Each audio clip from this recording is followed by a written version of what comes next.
예, 하나님의 고난받는 종.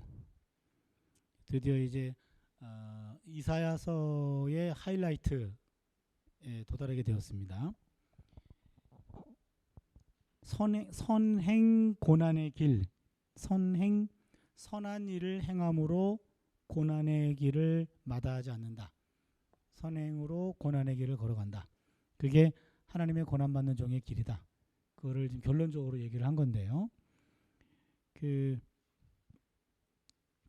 여러분이 나중에 이사야서 가지고 이 책으로 설교를 좀 해주세요. 제가 원하는 바는 이사야를 우리 대구 지역에 있는 신앙인들과 목회자들에게 세일하는 겁니다. 이사야 세일. 이사야 사주시고 이사야를 설교를 해주세요. 이사야 유통을 제가 지금 광고하고 있는 거고요. 제가 자칭 구약 전도사거든요. 구약 설교를 교회에서 잘 못하잖아요. 주로 신약을 더 많이 설교하고, 그래서 구약에 나와 있는 그 많은 보배로운 것들이 많이 놓치고 있다. 예, 그거는 구약 학자들도 책임이 없지는 않다. 어려운 책을 더 어려운 말로 설명해 놔가지고 독자들이 더 멀어지게 만드는 것이 구약 학자들의 모습은 아닌가. 그래서 구약을 좀 더 쉽게 풀어서 적어도 목회자들에게 유통이 돼야 목회자들이 그걸 가지고 설교에 활용할 수 있다. 그래야 이사야가 성도들에게 들어갈 수 있다. 그리고 교회가 이사야의 영성으로 좀 새로워질 수 있다. 이게 제가 평생 지향하는 저의 신학자로서의 지향점이에요. 그래서 글로도 쓰고 또 말로도 얘기해달라고 이렇게 와서 말로도 하고 그러는데 제가 강의하면서 이렇게 목이 쉬고 이게 힘들어 보긴 처음이거든요. 그래서 곰곰이 좀 반성하고 있어요. 내가 뭘 잘못했나. 예, 아마도 미국에서 12주 일정을 끝내고 바로 온 여독이 아직 풀리지 않은 상태에서 한 죄도 있고, 그리고 내가 나이가 좀 들었구나 이제.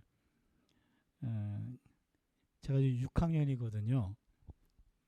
6학년 초반인데 그래서 이제 체력 관리도 해야 되나 그런 생각이 좀 듭니다.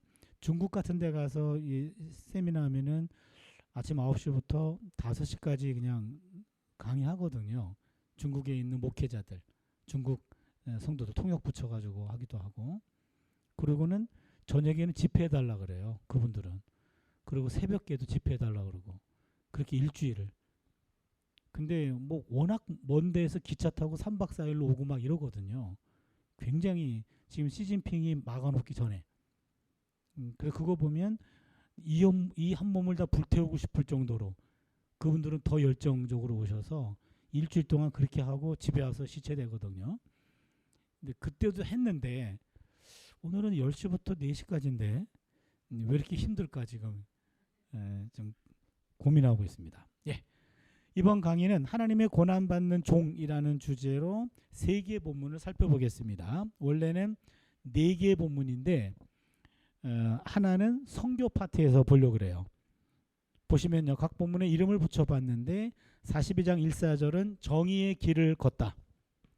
49장 1, 6절은 실패를 딛고 이방의 빛이 되다. 50장 4, 9절은 제자의 길을 걷다. 52장 13절 이하는 고난의 길을 걷다. 어느 경우에는 요 4개만 가지고 이렇게 설교 한번 하셔도 됩니다. 4개만 가지고.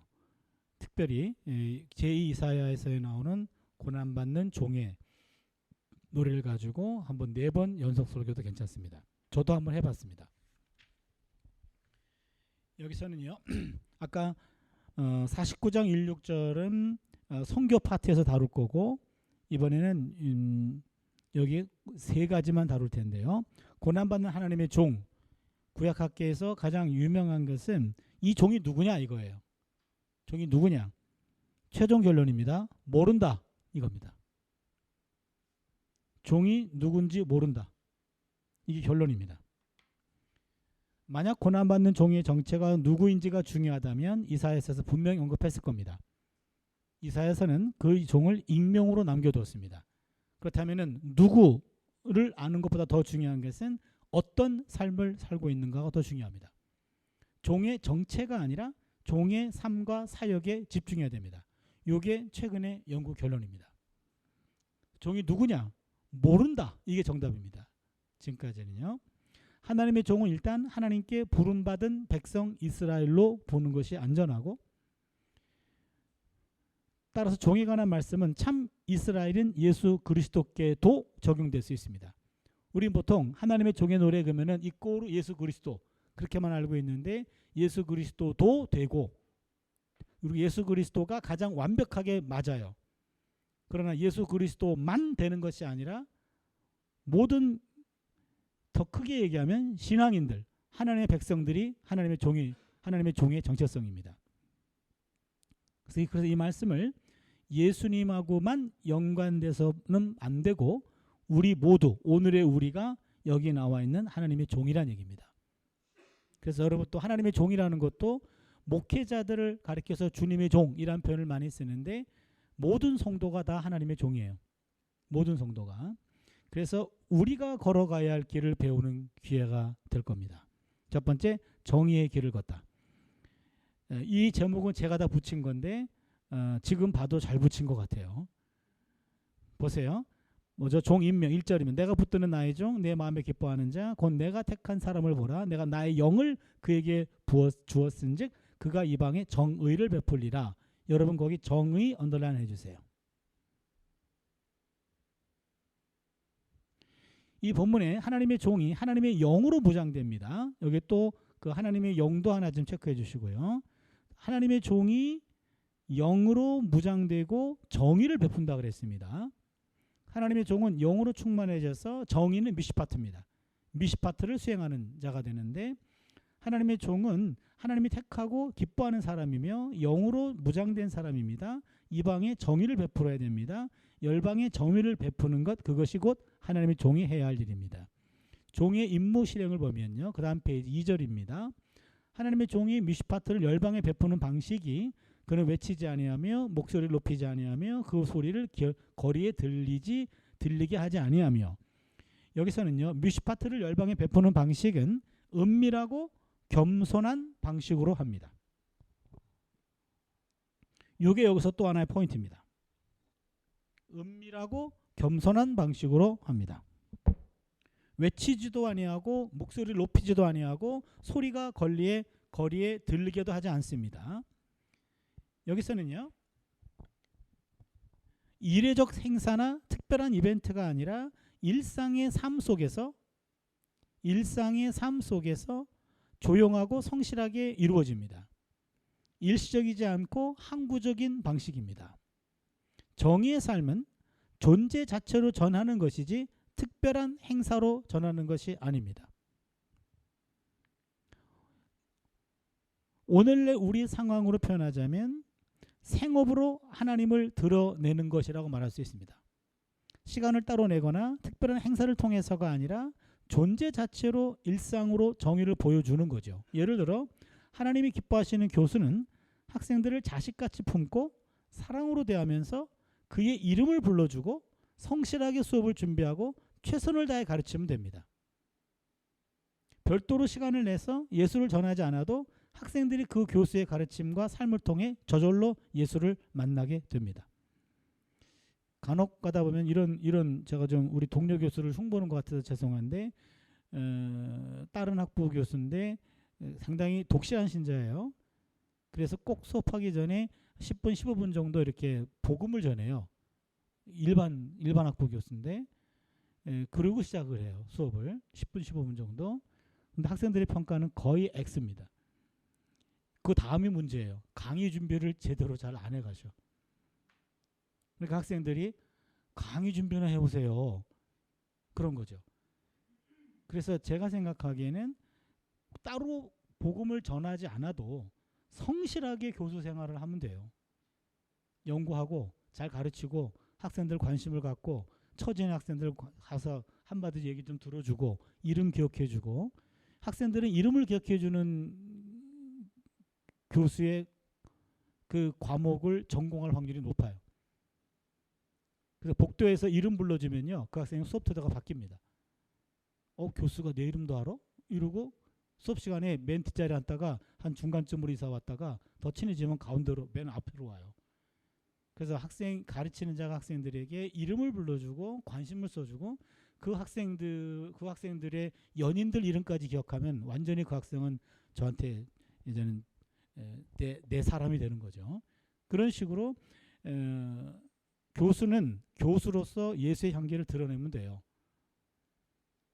자기가 있는 그 자리에서 직원이라면 직원으로서 내가 하는 일을 그 일로서 승부를 봐야지, 따로 시간을 내서 정의를 외치고 복음을 제시한다. 물론 그것도 안 하는 것보다 낫겠습니다만 더 중요한 것은 일상에서 내가 복음대로 살고 있는가.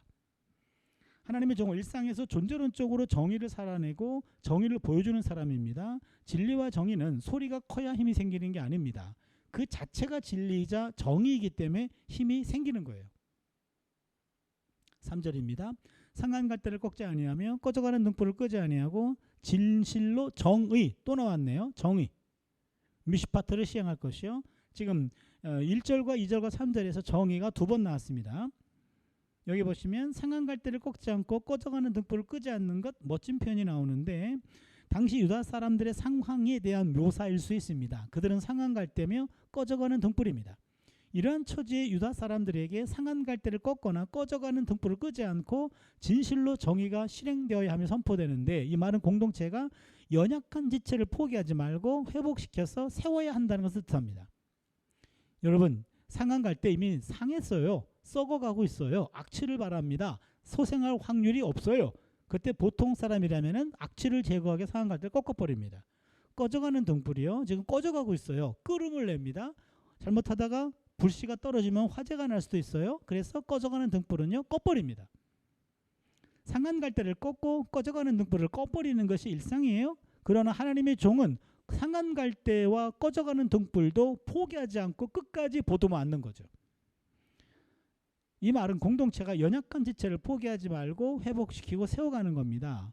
3절에서 미시파트는, 이 정의라는 말은 약하고 힘없는 사람들을 받들어주고 도와주어서 공동체 전체가 이지러지지 않게 하는 겁니다.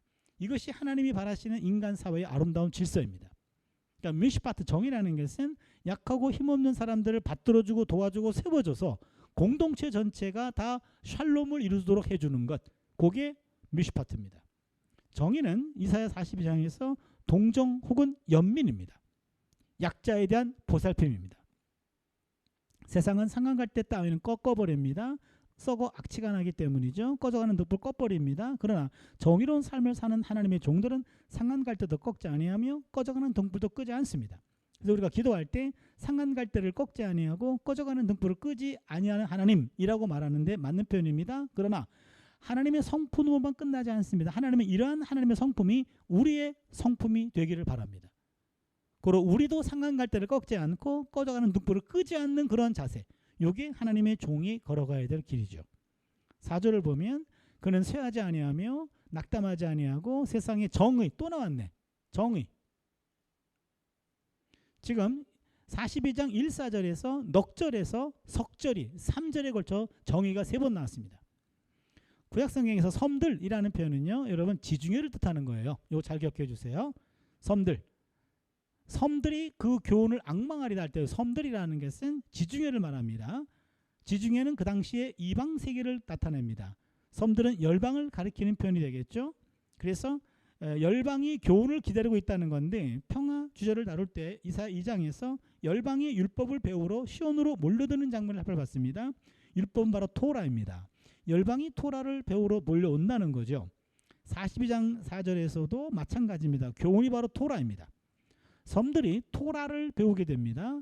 이방들이 열방이 토라를 배우게 되면 정의로운 삶을 살 수 있습니다. 하나님의 종은 정의의 길을 걸어갑니다. 여기서 말하는 정의는 약자들을 세워주는 겁니다. 연약한 지체를 도와주는 겁니다. 이를 통해 올바른 질서와 올바른 통치 구조를 세워가는 겁니다. 제가 강의할 때 간혹 그런 질문해요. 우리 몸에서 지금 가장 중요한 곳은 어딜까요? 심장일까요? 아니면 뇌일까요? 이 순간 가장 중요한 것은 아픈 곳입니다. 손가락 끝에 작은 가시 하나라도 박힌다면 그곳은 우리에게 현재 가장 중요한 곳이 됩니다. 너는 심장도 아니잖아. 넌 뇌도 아니잖아. 며칠만 있으면 나니까 좀 참아. 라고 할 수 있을까요? 자기 손에 가시가 박혔다면 그 통증은요. 남의 아마 불치병에 걸린 사람의 고통 못지않은 고통을 느낄 거예요. 현재 우리가 가장 집중하고 아껴야 할 것은 아픈 곳입니다.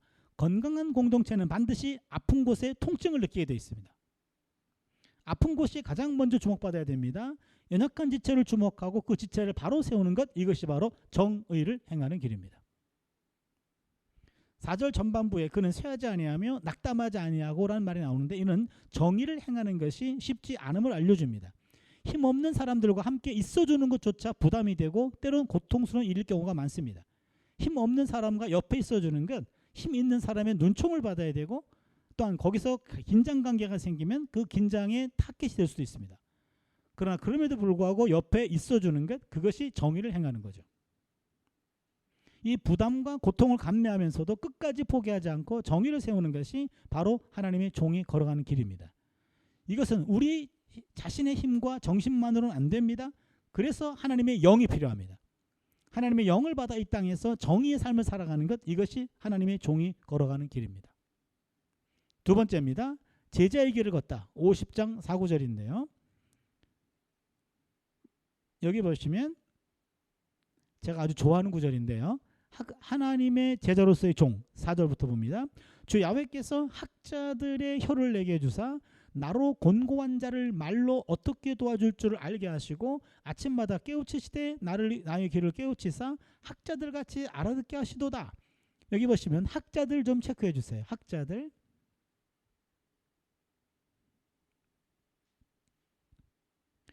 여기서 학자라는 말은요, 보통 학생들한테 학자 하면은 무슨 어떤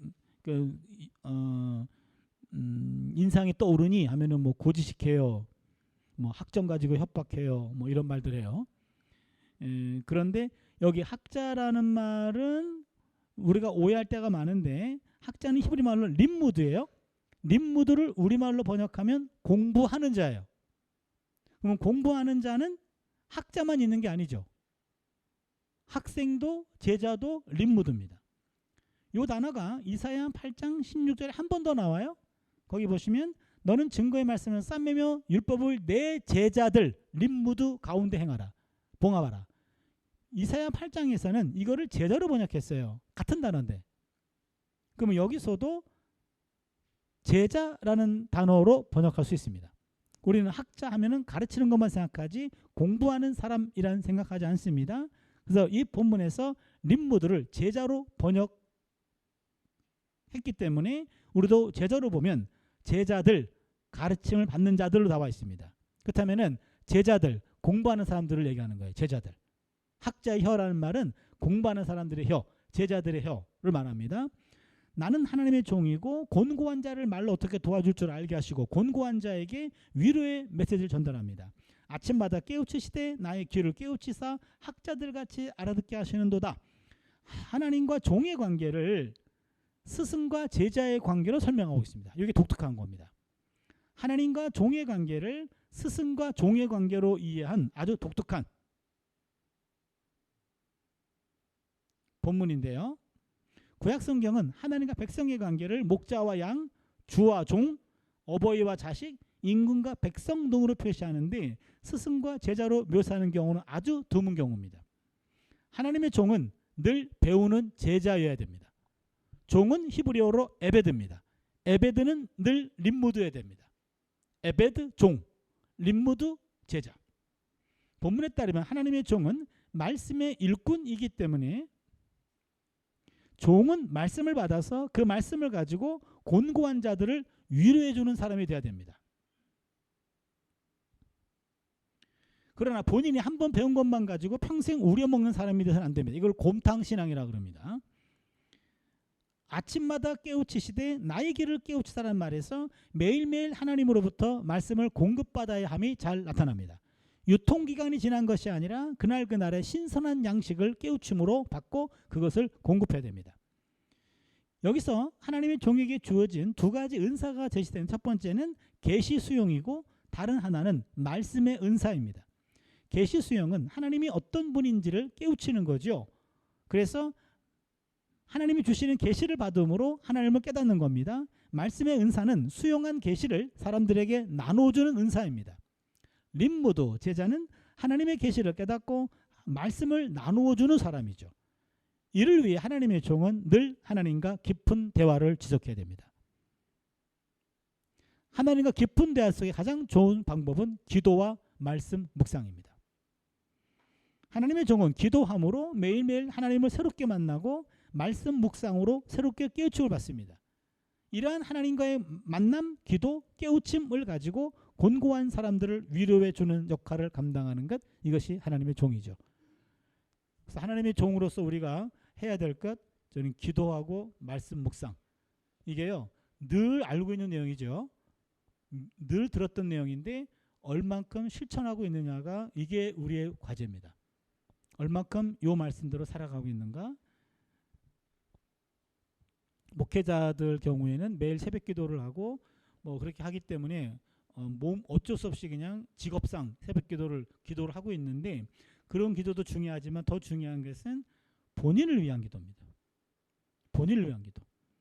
제가 말하는 본인을 위한 기도는 이기적인 기도가 아니에요. 내가 하나님과 얼마큼 가까워지고 있는가. 저는 기도는 하나님과 대화라기보다는 사귐이라고 정의하고 싶어요. 하나님과의 깊은 사귐. 그래서 일정한 시간을 정해놓고 매일매일 반복적으로 하나님과 대화하는 시간을, 혹은 하나님과 사귀는 시간을 얼마나 갖고 있는가 얘기죠. 남을 위한 중보기도가 아닙니다. 나를 위한 기도예요. 나와 하나님과의 관계.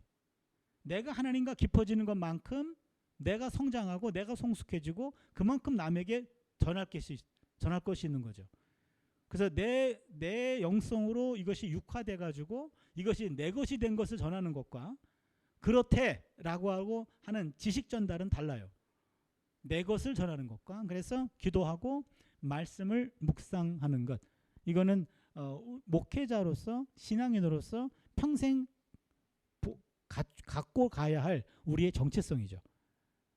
그래서 저는 학부학생들은 좀 신학과를 들어와서 목회를 할 건가 말 거는 MDB에서 결정하잖아요. 그때 학생들한테 내가 얘기합니다. 말씀을 읽었을 때 말씀 읽는 게 재밌니? 따분하니? 성경을 읽었을 때 계속 읽고 싶니? 이거만 읽으면은 행복할 것 같니? 그러면은 목회자의 길을 가. 그러나 그게 아닐 것 같아? 문자 중독, 무슨 뭐 난독증이 있고 글만 보면은 졸립다? 그러면은 넌 절대로 가지 마. 그래서 말씀을 읽고 묵상하는 것이 기쁘다. 그러면은 사역자의 길로 가도 돼. 제가 아는 한 목사님이 계신데요. 지금 거의 이제 65세, 70세 고 중간쯤 되는 목사님인데, 교회는 작은 교회인데요. 그 목사님은 성경을 깊이 연구하는 게 그분의 행복이에요. 그래서 성도는 한 10명에서 한 20명 그 정도인데, 성도님들이 목사님의 성경 연구를 존경해줘요. 그래서 목사님 생활비는 우리가 될 테니까 목사님은 성경만 계속 읽으시고 연구하시고 우리한테 가르쳐 주십시오. 그래서 그분은 성경을 깊이 연구하는데, 제가 조금 아쉬운 거는 정식으로 이렇게 학부를 나오고 MDB를 다니시는 분이 아니고 그냥 교단신학교를 공부하시는 분이에요. 그러다 보니까 성경을 깊이 읽고 하지만 정통으로 배우지 않은 것에 대한 아쉬움이 있는데, 이 아쉬움은 죄송합니다만 잘 안 채워지더라고요. 근데 그럼에도 불구하고 몇 가지 목회자 세미나를 했는데 들어오셨는데 질문을 하는데 고수예요. 고수고 정말로 그냥 하루 종일 성경만 들이파시는 분이에요. 이렇게 너무너무 행복하대요. 그래서 설교할 날이 기다려진다는 거예요. 그럴 거 아니에요. 매일매일 이걸 깊이 연구하니까. 그래서 그분대로 행복하고 성도들은 그 말씀을 먹는 것으로도 행복하고 서로 윈윈하는 거죠. 그래서 저런 사역도 있구나 싶었어요. 말씀 읽는 것 자체가 내게 행복이다. 저는 구약 성경을 공부하고 읽는 게 저의 행복이에요. 사실은 가끔 그런 착각도 해요. 구약 성경이 나를 위해서 나온 것 같아요. 이건 정말 교만 충만한 말인데 신약 성경은 아니고요. 구약 성경이요. 요즘 영역을 신약까지도 확대해 보려고 그러는데 성경을 읽고 깊이 연구할 가장 도전이 되는 거는 누구도 해결하지 못한 난제 본문을 만났을 때 구약에서 그러면은 너 딱 걸렸어. 너 끝장나겠다.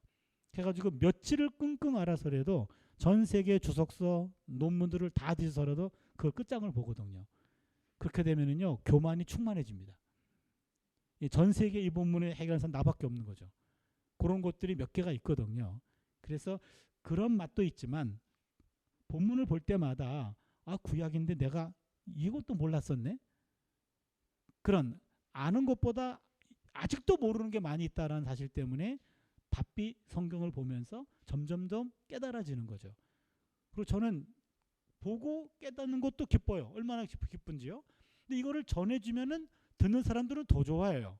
학생들도 좋아하고 목회자들도 좋아하고 성도들도 좋아하고 그러니까 다 좋는 거죠.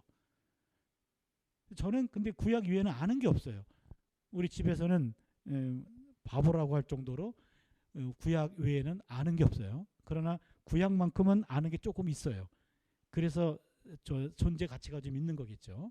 그래서 여러분이 강조하고 싶은 것은 기도와 말씀 묵상이라는 게 가장 기본인데 이 기본이 안 되는 게 우리들이에요. 그래서 여러분 기도 말씀 이건 중요합니다. 저도 그래서 기도 때문에 저는 새벽 2시까지 성경을 연구하거든요. 거의 새벽 1시부터 2시까지가 가장 계시가 충만해요. 그때가 본문이 풀려요. 그러니까 밤에부터 쭉 성경을 쭉 봤다가 새벽 1, 2시에 계시가 임하기 때문에 그 시간을 놓칠 수가 없어요. 그러다 보니까 새벽 예배는 못 가요. 새벽 예배는 간 적이 없고 새벽에는 꼭 이불 속에서 입신을 해요. 그러니까 친구 목사들이 너 언제 기도하냐라고 그렇게 투정을 부리는데 그때마다 그러죠. 야, 기도는 영혼의 호흡인데 너는 호흡을 꼭 새벽에만 하냐? 나는 늘 호흡해. 늘 기도한다고 해도 뭐 틀린 말은 아니지. 그렇게 말하는 사람 치고 기도하는 사람 못 봤어요. 제가 그랬거든요. 그래서 언제부터 고민이 생겨가지고 하나님 나한테 기도하는 법을 좀 가르쳐 주세요 라고 기도하기 시작했어요. 그래서 구약의 기도라는 과목을 박사과정에 개설해가지고 한 학기 세미나도 했고요. 기도에 관한 책들을 많이 모아서 봤는데 많이 배웠지만 이게 단가 싶었어요. 책으로는 더 이상 배울 게 없었어요. 성경도 마찬가지고. 그래서 내가 깨달은 게 기도는 기도로 배워야 되겠다. 기도는 기도로 배운다. 그래서 교회 옆으로 이사를 갔어요.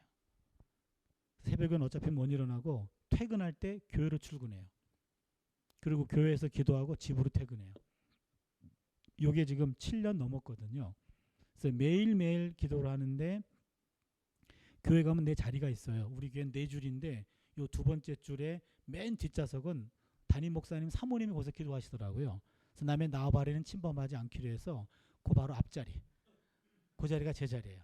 거기를 찜해놓고 여기는 자리가 있어서 좋겠네요. 우리 그냥 통의자인데 거기서 자리를 정해놓고 거기서만 기도해요.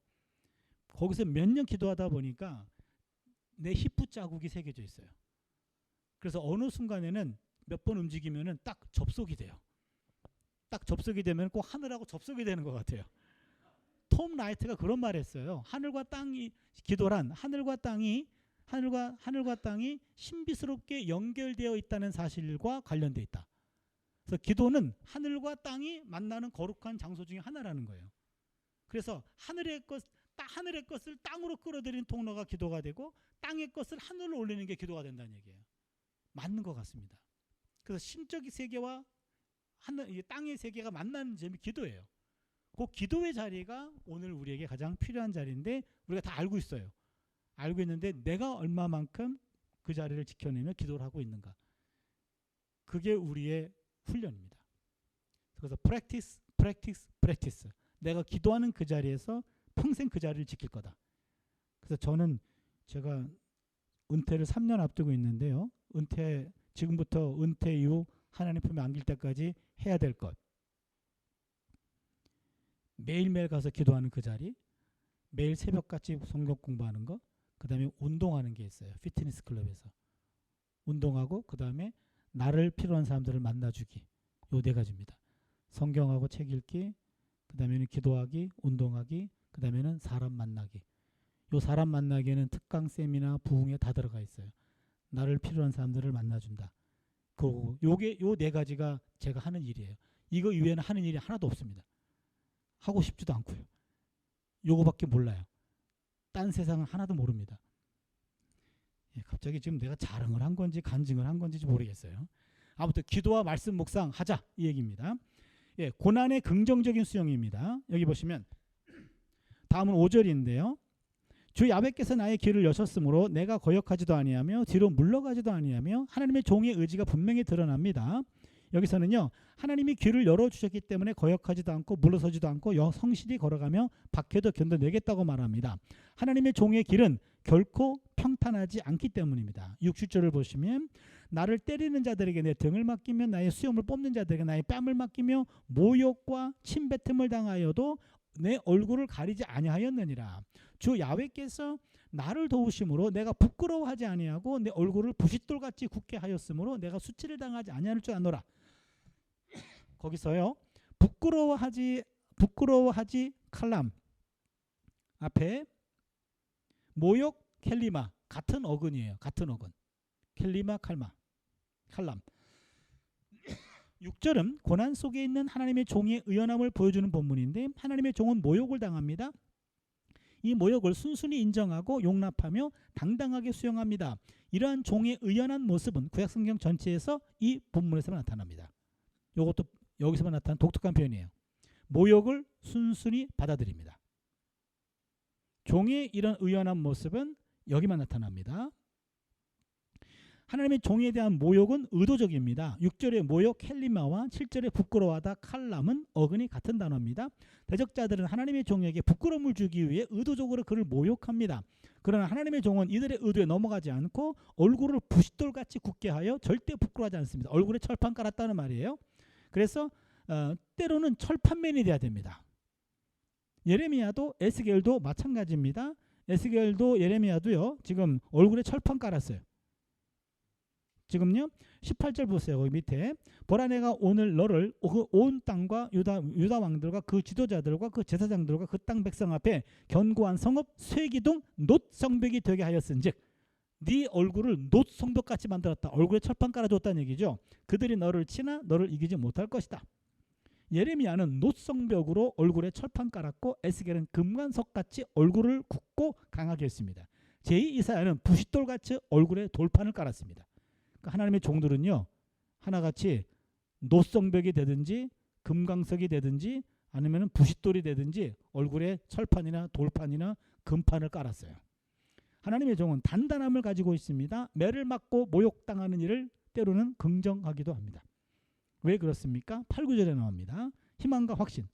이사야 50장 8, 9절은 예언자의 희망과 확신을 보여주는데 이 구절은 같이 읽겠습니다. 뭐야 이거? 이 구절을 같이 읽겠습니다. 제가 강의할 때 이렇게 했던 모양이네요. 이 책이 이렇게 강의한 거를 녹취한 거거든요. 저 혼자 읽겠습니다.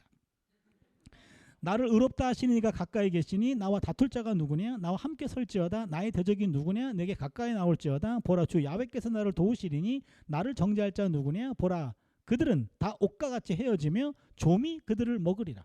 7절에 나타난 하나님의 도우심에 대한 확신이 8, 9절에 더 구체적으로 나타나는데 하나님의 종은 희망과 확신을 고백합니다. 의롭다, 다투다, 대적, 정죄 같은 단어들은 모두 법정 용어입니다. 하나님의 종은 대적자들에 의해서 법정에 끌려가 고난을 당하고 있는 듯 보입니다. 그러나 종은 하나님의 도우심을 확신합니다. 하나님은 종의 어려움을 아시고 그를 돕고 계십니다. 이 때문에 종은 당당하게 이 길을 걸어갑니다. 너희들이 뭐라 그래도 하나님은 내 편이요. 그 얘기죠. 나를 하나님을 알고 계셔. 한 가지 중요한 점을 배우는데 하나님이 도우시는 길에도 고난이 있다는 겁니다. 하나님의 도움은 고난을 없애는 것이 아닙니다. 고난을 이겨내고 고난을 견뎌내도록 하는 것이 하나님의 도움입니다. 우리가 당하는 고난이 사명으로 인한 것이라면 고난을 감수하고 묵묵히 사명의 길을 걸어가야 됩니다. 베드로전서 3장 17절 선을 행함으로 고난받는 것이 하나님의 뜻일진데 악을 행함으로 고난받는 것보다 나으니라. 고난을 피할 수 없는 하나님의 종의 길이 고난을 피할 수 없는 하나님의 종의 길이 바로 제자의 길이라고 합니다. 배움의 목적은 근본적으로 배운 것을 통해 곤고한 이들을 돕는 데 있습니다. 학문과 말씀 묵상의 목적이 이겁니다. 배움은 스스로 성경 지식이나 전문 지식을 쌓아 올리는 것이 아니고 곤고한 사람들을 돕는 것에 있습니다. 알면 알수록 더 많은 사람들을 도울 수 있습니다. 학생들에게 저는 종종 이런 말 하는데 손에서 책을 놓는 순간 사욕도 내려놔라. 손에서 책이 떨어지는 순간 숨도 떨어지는 거다. 적어도 하나님의 말씀을 늘 가까이 하며 그 말씀을 먹고 살아야 됩니다. 이것이 우리의 삶이에요. 인생은 배움의 연속입니다. 죽을 때 배움이 멈춥니다. 배움이 멈추면 죽는 겁니다. 인생은 평생 학생으로 사는 겁니다. 슐라예르마커라는 유명한 신학자가 있는데 배움에 있어서 늘 겸손한 사람이었는데요. 독일 사람들은요. 자기 집 문패에 교수들은 이런 식으로 프로페서 독터 테올이라고 이런 식으로 써놔요. 자기네 문패에다가. 그러면 동네 사람들이 그거를 동네 자랑으로 여겨요. 우리 동네에 프로페서가 살아. 그렇게 해요. 그러니까 이 프로페서에 대한 권위가 대단해요. 그런데 저도 프로페서 독터 테올 차 이렇게 말하거든요. 영어 표현을 하면은. 그런데 슐라예르마가 자기를 소개할 때 스튜디오 테올 이런 표현을 많이 썼어요. 요거는 신학도란 뜻입니다. 이 저명한 신학자가 자신을 가리켜 신학도, 신학생이라고 표현하는 건데 무슨 뜻입니까? 나는 평생 공부하는 사람입니다. 나는 평생 아침마다 깨닫는 학생입니다. 라는 뜻이에요. 맞습니다. 인생은 아하라는 체험의 연속입니다. 저는 성경을 연구하는 것을 직업으로 삼고 있는데 성경을 볼 때마다 늘 새로운 것을 발견해요. 성경만이겠습니까? 인생도 모두 배움의 연속입니다. 자기 스스로를 학생이라고 생각하는 순간 주변의 모든 것들은 학습 자료가 됩니다. 자기 스스로를 더는 배울 것이 없는 선생이라고 생각하는 순간 모든 갑질은 자기로부터 비롯됩니다. 평생 제자의 길을 걷는 것, 이것이 바로 하나님의 종의 길입니다. 마지막 세 번째, 고난의 길을 걷다. 이제 아주 유명한 본문 하나 남았는데요. 이 단락은 52장 13절 15절부터 53장 12절까지 아주 분량이 많아요. 종의 굴욕과 격상, 종의 순환과 높아짐에 대한 보고, 종의 명예회복과 배상이 나오는데요. 본문 보겠습니다. 종의 굴욕과 격상입니다. 하나님의 종의 굴욕과 격상에 대해서 말하고 있는데 본문을 볼게요. 보라 내 종이 형통하리니 밭으로 높이 들려서 지극히 존귀하게 되리라. 전에는 그의 모양이 타인보다 상하였고 그의 모습이 사람들보다 상하였으므로 많은 사람이 그에 대해 놀랐거니와 그가 나라들을 놀라게 할 것이며 왕들은 그로 말미암아 그들의 입을 봉하리니 이는 그들이 아직 그들에게 전파되지 아니한 것을 볼 것이요 아직 듣지 못한 것을 깨달을 것임이라. 여기 52장 13, 15절은 네 번째 종의 노래의 서두입니다. 동시에 요약입니다. 서두이면서 요약이에요. 13절은 종이 높아질 것이라고 이야기하는데 이 말은 현재 종의 위치가 높지 않음을 알려줍니다. 14절에서는 과거의 모습이 나오는데 아주 놀랍도록 낮은 자의 모습이었습니다. 과거의 모습은 매력이 없는 자고 회피 대상이었고 배척과 따돌림을 당하는 왕따였습니다. 15절은 하나님의 종이 미래에 높아질 것에 대한 놀라움을 드러냅니다. 입을 봉하다라는 말은 모욕의 중지를 의미할 수도 있고 또한 존경의 몸짓일 수도 있습니다. 많은 나라들은 더 이상 모욕당하지 않으며 높아진 종의 모습을 새롭게 알게 되고 입을 다물게 됩니다. 하나님이 고통을 통하여 새로운 일을 하신다라는 사실은 고통이란 미래가 없는 죽음의 결말이고 새로운 것은 더 이상 없다는 세상의 상식적인 주장과 강력하게 맞섭니다. 하나님이 때로는요 고통을 통하여 새로운 일을 하십니다. 고통을 통한 새로움이란 하나님의 능력이 인간의 연약함을 통해 역사함으로 이 세상에서 하나님의 뜻을 성취하신다는 복음입니다. 종의 순환과 높아짐에 대한 보도인데요. 우리 집단의 고백입니다. 1절입니다. 우리가 전한 것을 누가 믿었느냐? 야훼의 팔이 누구에게 나타나느냐? 여기서 우리가 누구인지를 명확히 밝혀지지 않았습니다. 아마도 바벨론 유배지에서 예언자와 함께 살았던 이스라엘 사람들이었을 것으로 추측이 됩니다. 여기 우리들이라고 하는 표현은 바로 바벨론 포로지에 있었던 이스라엘 사람들로 보는 거고요. 53장을 읽을 때 고난받는 종을 일단 예언자 자신, 그 다음에 하나님 백성으로 놓고 시작하는 것이 좋습니다. 따라서 우리는 그 예언자와 함께 유배지로 끌려갔던 이스라엘 백성으로 이해할 수 있습니다. 여기 전한 것은 이사야 52장 13, 14절의 내용을 가리킵니다.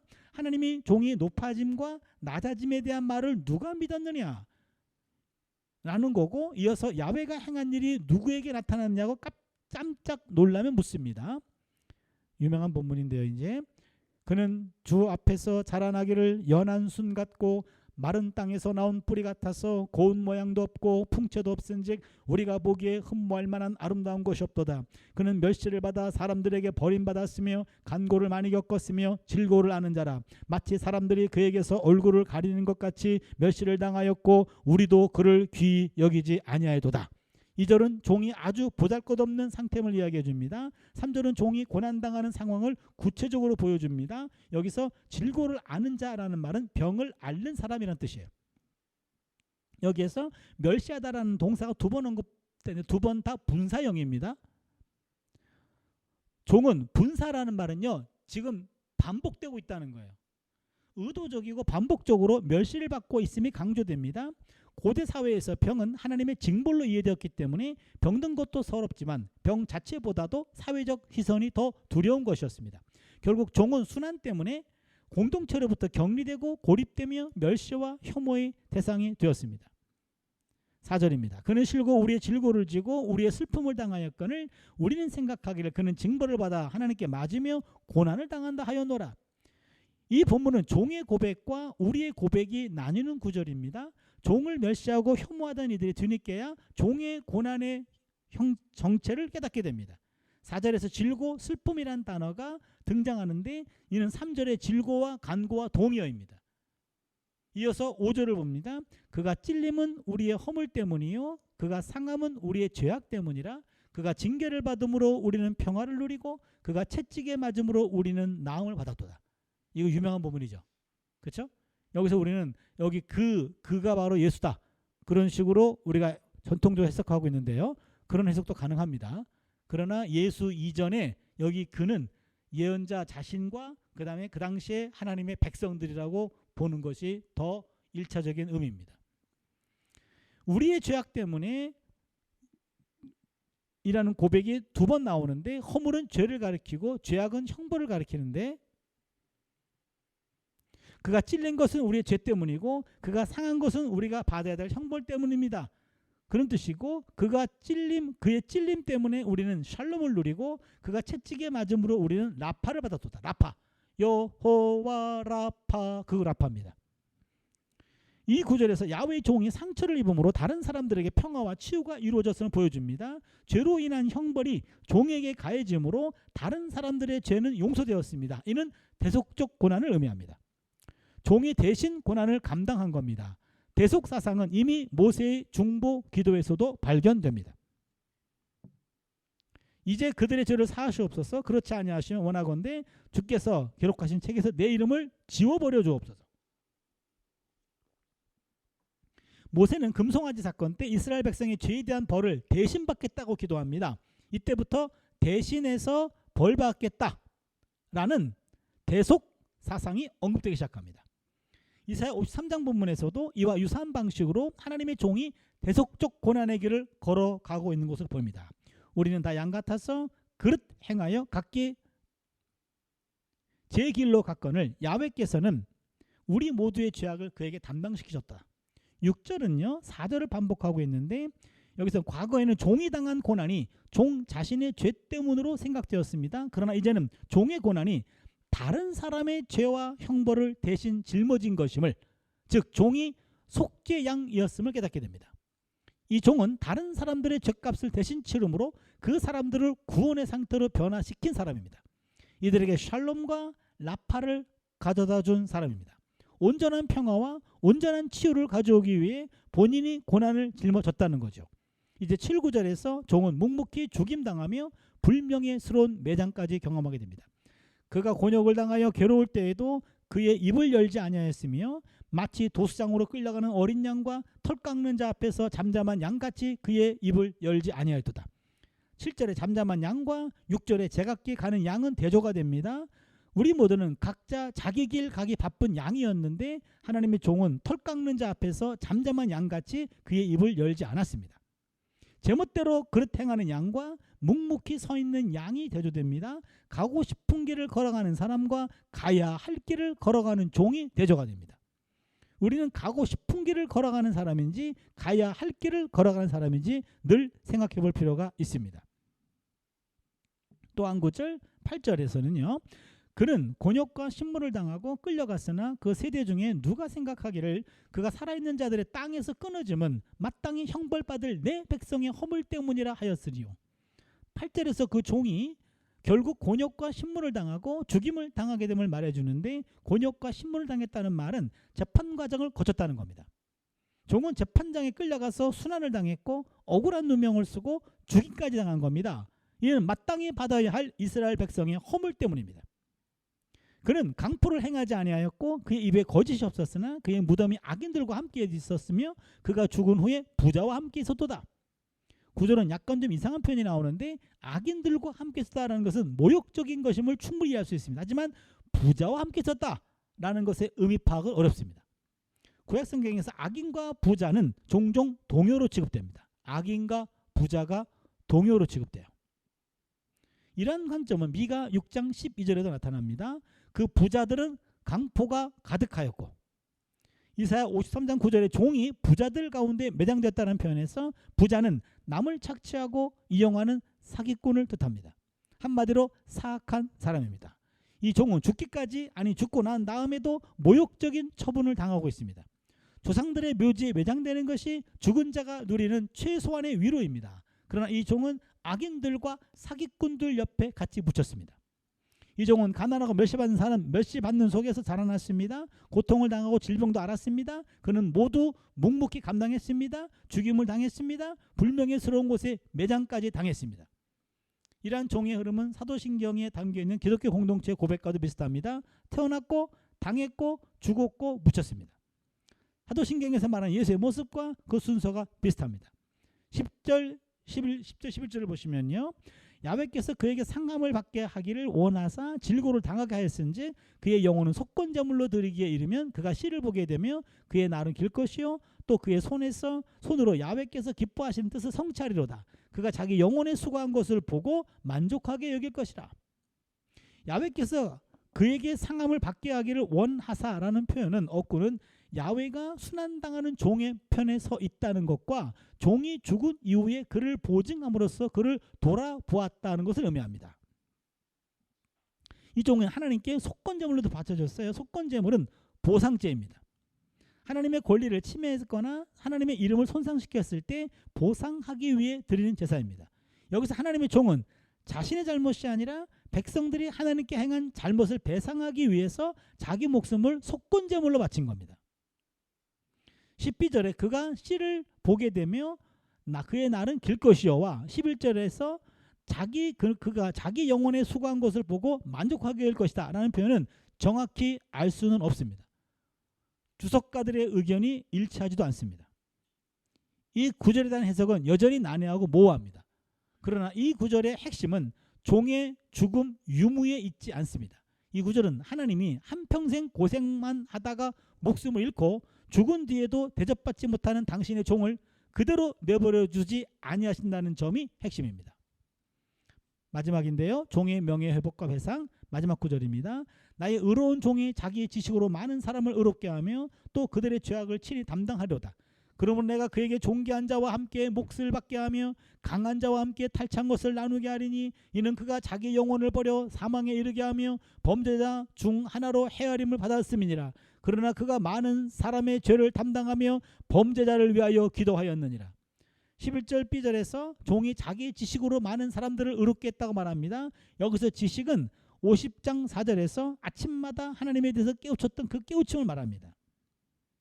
이제는 이 지식을 가지고 다른 사람들을 의롭게 했다는 것은 다른 사람들을 유익하게 해서 하나님과의 관계를 회복시켰다는 뜻입니다. 우리가 가진 지식으로 곤고한 사람들이 의롭게 되도록 도울 때 그들과 하나님의 관계가 회복이 됩니다. 우리는 의로운 일, 많은 사람이 하나님과의 관계를 회복시키는 바로 그 일에 지식을 활용해야 됩니다. 이것이 지식의 성경적인 용도입니다. 지식은 위로를 위한 도구입니다. 12절은 종에게 주어지는 보상을 언급하는데 종에게 명예 회복이 이루어지며 상응하는 보상이 주어집니다. 종은 고난에 저항하기보다는 묵묵히 이것을 감당함으로 하나님의 계획에 자유롭게 헌신한 사람입니다. 종의 기도는 이 중재의 직무를 위한 겁니다. 제가 이 종의 노래에 붙인 제목은 고난의 길을 걷다입니다. 이 제목을 붙이고 종이 걸어간 고난의 길이 무엇인가에 대해 연구하고 묵상하며 그 결론을 선행고난이라는 한 단어로 요약했습니다.